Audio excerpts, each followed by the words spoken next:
Khair. So you know what to improve. Okay. And also, if you're not comfortable because of height, you can come on this side. All right. Rehearsal is the only way to be confident, which I didn't do, my team didn't do, which we need to improve ourselves. Jazakallah khair. You got your reward. Yeah, that's it. Hold on to it. I intentionally didn't want.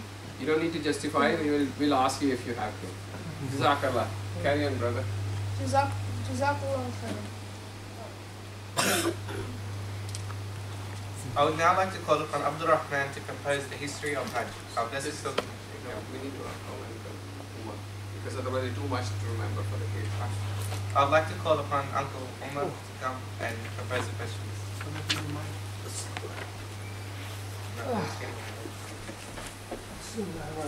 Thank you guys. I think you gave me the hardest job, making me bad in front of the kids. Anyway, what shall I do? She's your co-host. She's my co-host. That's good. So the most important thing what I can see, the kids are doing very well, which is beyond my knowledge. They are explaining the things which is even I don't know. So that's really great. Alhamdulillah. The reason of asking question, I feel it's a good idea to keep an attentiveness. It's nothing to be like worried about if anyone don't know the questions. And most probably what I'm going to do, I'm going to start with the simple questions and ask to the kids who is smaller. I just want to know that they are listening or not. Put an age limit. Say, well, it all depends upon the question, and it's not going to be hard this time. So you pick the guy according exactly. to So the whole idea is like say Dhul Hajj is basically I just want to know why this month is important for, what is the most important event or what is the most important things happen on this month. Anyone? I prefer kids, not the big people. And anyone else? I can imagine you should be having more hands, not one or two hands. There you go, one more hand. Keep your hands up. I want to see kids get involved. 3, 4, 5. Yeah. I would like to give that young guy in a green. I forgot your name. Sorry, buddy. No. You pointed. They tell their name. Yes. And then they answer. Beautiful. Say, my name is. My name is Tufail. Louder. My name is Tufail. Tufail, if you can get up now, that will be good for everyone. Everyone can see you. If you can stand up and tell us. Beautiful. Excellent. So I was just asked a question like why this month is important for. This month is important because it's Dhul Hijjah. Correct. And it's where people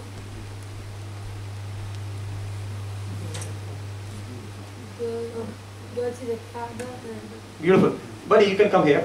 I think it's no problem. I mean, we can talk. I mean, as I said, no one is expert or no one is so everyone can listen.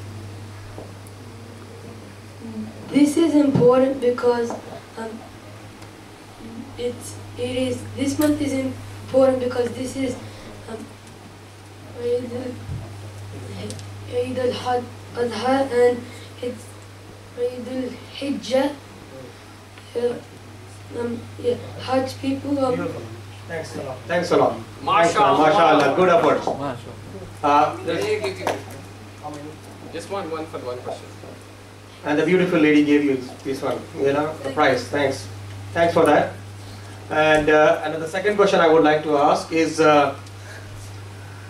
in 10 there is a 10 important days. Is one of the day which is called 9th of Dhul Hijjah. There's a particular events, particular things happens on that day. Anyone knows? 2, 3, 4, 5.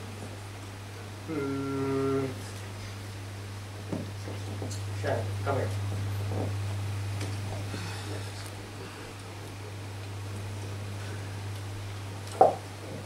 Your name first and then it's good to know.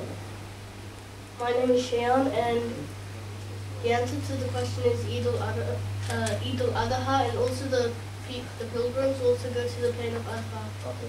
That's a good answer. But I asked the question about the 9th day of Dhul Hijjah. Importance of the 9th day. I mean, okay, what's the 9th day? Is there anything about, anyone wants to add anything? Let's try one more. Are you? Shami, you're not allowed. Yeah, you want to give money.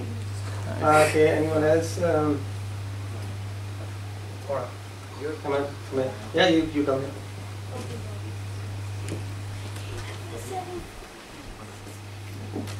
On this day, du'as will be accepted.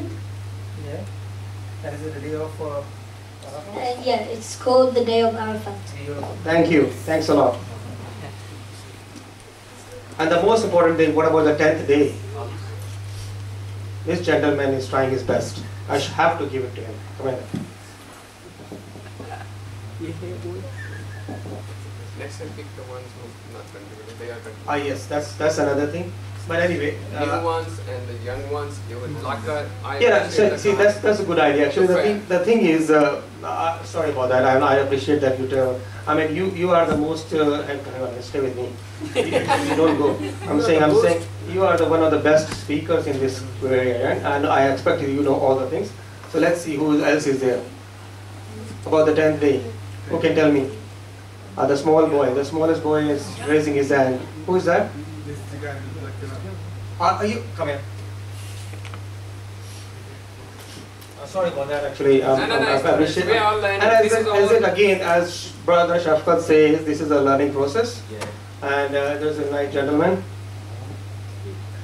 Firstly, introduce yourself. My name is Shahzaib, and Yeah. on this 10th day of Dhul, it is Adha, and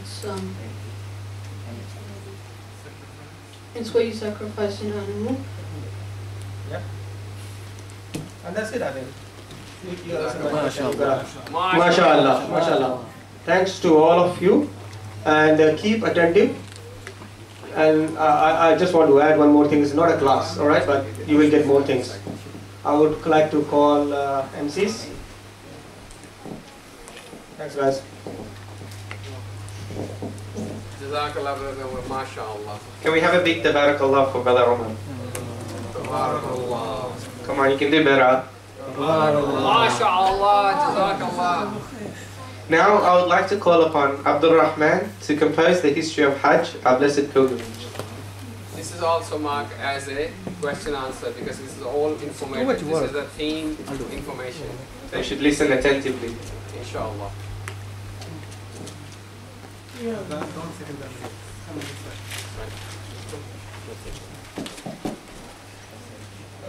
Assalamu alaikum wa rahmatullahi wa barakatuh. Before I start, I'd just like to tell you a little bit about what the word Hajj means. So Hajj literally means to set out for a place. The Hajj pilgrimage makes Muslims feel importance of life here on earth and the afterlife by stripping away all markers of social status, wealth and pride.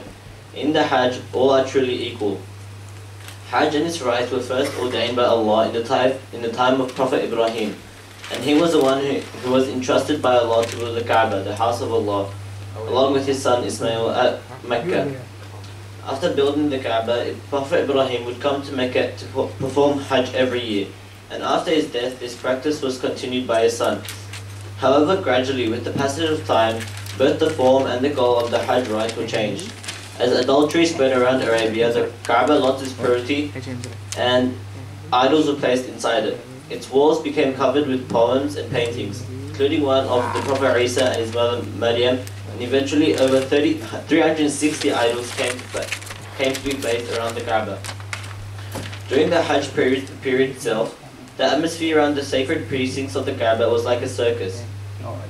Men and women would go around the Kaaba arguing.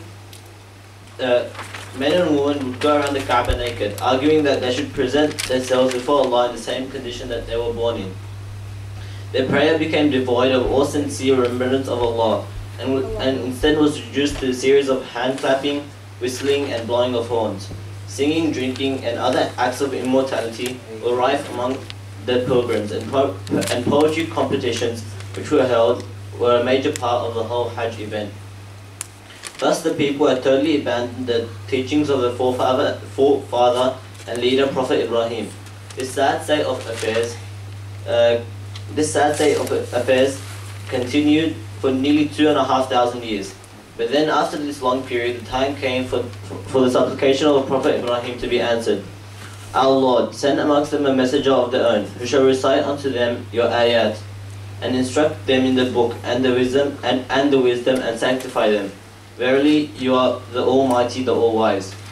Not only did the Prophet rid Kaaba of all its impurities, but he also reinstated all the rites of Hajj, which were established by Allah's permission in the time of Prophet Ibrahim. Specific injunctions in the Quran were revealed in order to eliminate all the false rites which had become rampant in the pre-Islamic period. Another custom which was prohibited through the Quran was that setting off for Hajj without taking any provisions for the journey.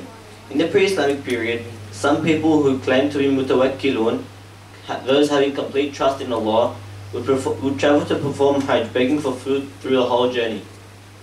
They considered this form of behavior a sign of piety and an indication of how much faith they had in Allah. However, Allah told mankind that to have sufficient provisions for this journey, and was one of the preconditions for making Hajj. He said, and take a provision with you for the journey, but the best provision is at-taqwa, piety. In this way, all the pre-Islamic practices which were based on ignorance were abolished, and Hajj was once more made model of piety, fear of Allah, sincerity, simplicity, and purity. Prophet ﷺ said, the reward for accepted Hajj is nothing less than paradise. Prophet Muhammad had said that a person who performs Hajj properly will return as a newly born baby free of all sins. May Allah grant us the ability to visit His house and perform the Hajj in a manner of the Prophet ﷺ. Ameen. Thank you for listening.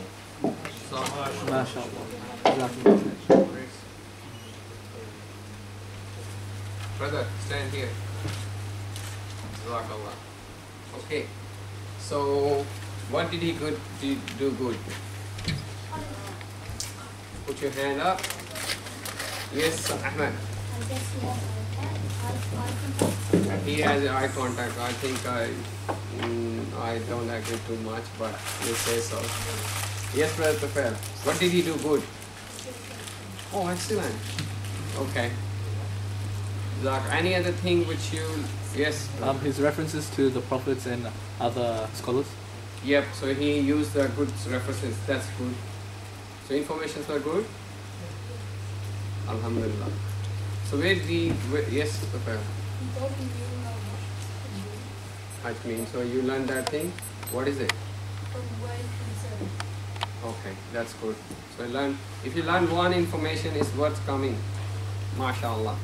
Okay, where he needs some improvement, what does he should do next time to make him better? Yes, Abdullah. Sorry? He need more what? Eye contact. Okay. So, yes, brother. Instead of making his information too intense and too in-depth, he should make it a bit more brief so people can understand it a bit easier. Yeah. So this is my feedback for three presenter, all of us, is when you say things, you don't have to say lot, but whatever you say, you try to invent a way where you think others can remember.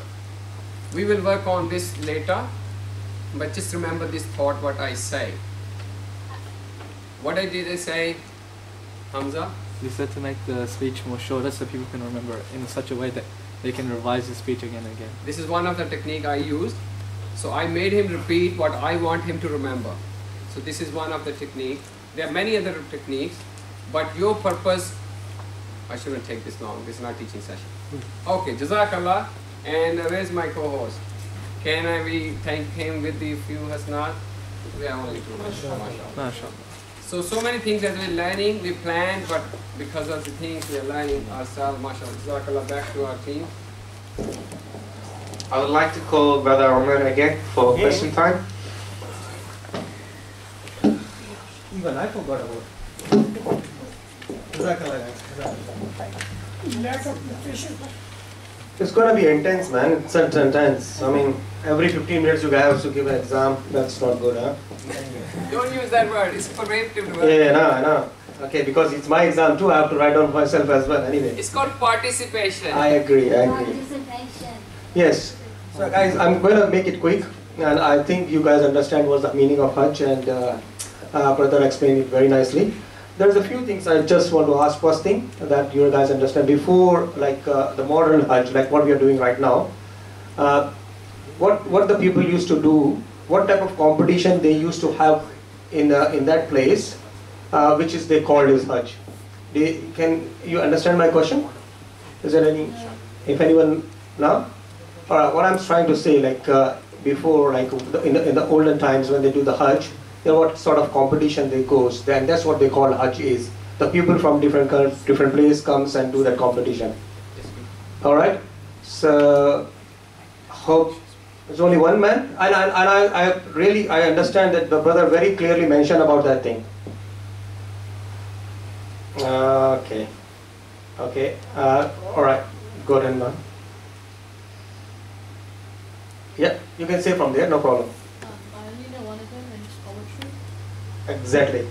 Beautiful. Thanks a lot. MashaAllah. And then poetry is the most important, because the modern Hajj what we are doing nowadays, it was before it's just a poetry. They used to come there and recite up beautiful poems, and that's what they call Hajjis.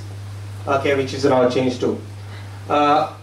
There's two things. One more, and he explained very nicely, and it's a filling the blanks. You can say that. Says once your Hajj is accepted from Allah by Allah, what will be your reward is? MashaAllah, MashaAllah. I'm confused. Can you help me, Brother Shafqat? Who shall I ask? Ali. Yes, you can say it from there. If you do the Hajj properly, your reward will be paradise.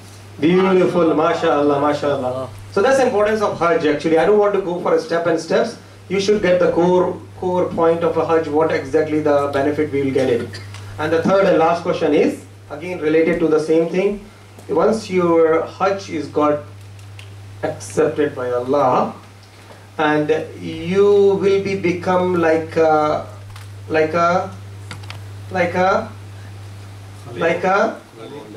Khalil. Can you tell me? Stand up. Beautiful. Stand up. As I said, see, this is a participation. If you can stand up and say the things, that actually makes you more involved. And that's what I'm saying. It's no learning session. And as I said, there's a no question and answer. Everyone is saying good things. Please. A newborn baby with no sins. Oh, beautiful. So that's the best part of the Hajj is, right? Once you done Hajj, you will like a baby. Jazakallah, brothers. And where is my MCs? You should be next to me, brother. Huh? You guys are running away from here. It's not good, huh? Thank you. Jazakallah.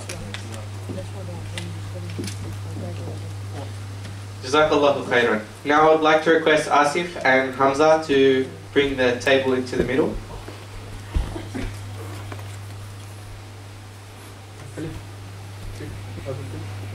But this one I wanted to say thank you for your words.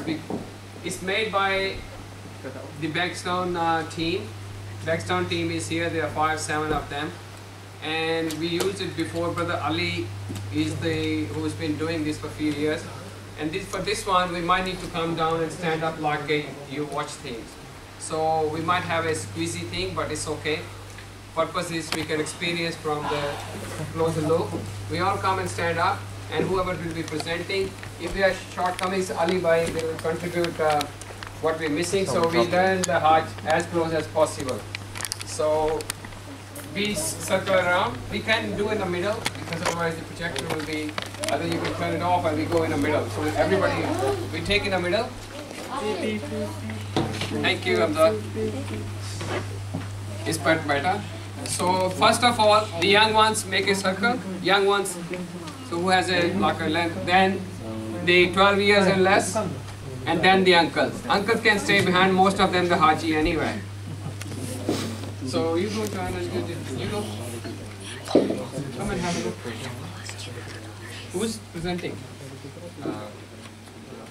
Abdurrahman. Oh, good. I think so. Start. You can get. Who is doing the step-by-step Hajj? Then you go in there. You can do it. You know the step. You can use it. No, you go. Take the mic with you. Careful. Where is the wireless one? Use the wireless one.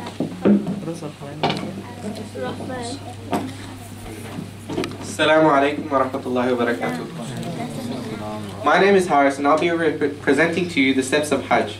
Hajj is a compulsory part of our religion and is one of the 5 pillars of Islam. Slowly. This is the core part there. We have never had it closed loop. As we know, there are many steps in Hajj that need to be completed for our Hajj to be accepted by Allah. And this is what I'll be discussing throughout the duration of my speech. People who come to Saudi Arabia from other countries usually perform Hajj at-Tamattu. The ihram they wear is they put it on before the miqat, which is the border for ihram. So Ali Bhai will point. So this is the this is the point, or you can land it in Medina and, or Jeddah, and there's a point you putting the ihram on it, which is called miqat. The guys explain. The first step of Hajj is ihram. When a person makes niyyah for Hajj, they recite the talbiyah, and certain acts that were halal for a Haji become haram until the Hajj is completed. The combination of the niyyah and talbiyah is called ihram. When in the process of ihram, there are certain steps we need to take in order to complete this stage. They include preparation. This is done by combing your hair, cutting your nails, and trimming your mustache. This is done as a muhrim, as it is not allowed to do so during Hajj. Purification, taking a bath or ghusl with the intention of making ihram, and wearing the ihram clothing. Men should wear the 2 white cloths around the waist and one cover the upper body. When you reach Mecca, Umrah is performed and the ihram is then removed. So explain what Umrah is. I'm going to explain that to you. On the 8th of Dhul Hijjah, Hajj begins and the ihram must be put back on. Then it is time to depart to Mina. When the Haji reaches Mina, point the Mina. The Mina is here. The 8th of Dhul Hajj, you can be here. These are the camps where the Hajis stay over there. This Mina, for 3 days they stay over there. Yes. When a Haji reaches Mina, he must offer Dhuhr, Asr, Maghrib, Isha and Fajr the following day. And Fajr the following day. On the 9th of Dhul Hijjah, one must stand at Arafat, also known as Wuquf Arafat, from Zawal time to sunset. Where is it? So there is a Arafat, and this is the mountain of the mercy. Yeah. Wait, don't touch anything, please. So people from there, they how many days they stay here? 9th 1 day. 3 days. 3 or 1? 3 days. 3 days, and one of the 9th they come here to stay in Arafat for 1 day. Please don't touch the table. Okay, that's good. So from here to here we go there, and this is called Jabal Rahmah. After the sun sets, the Haji departs from Arafat to Muzdalifah without praying Maghrib prayer. As when you arrive there, Maghrib and Isha is performed together. Yeah.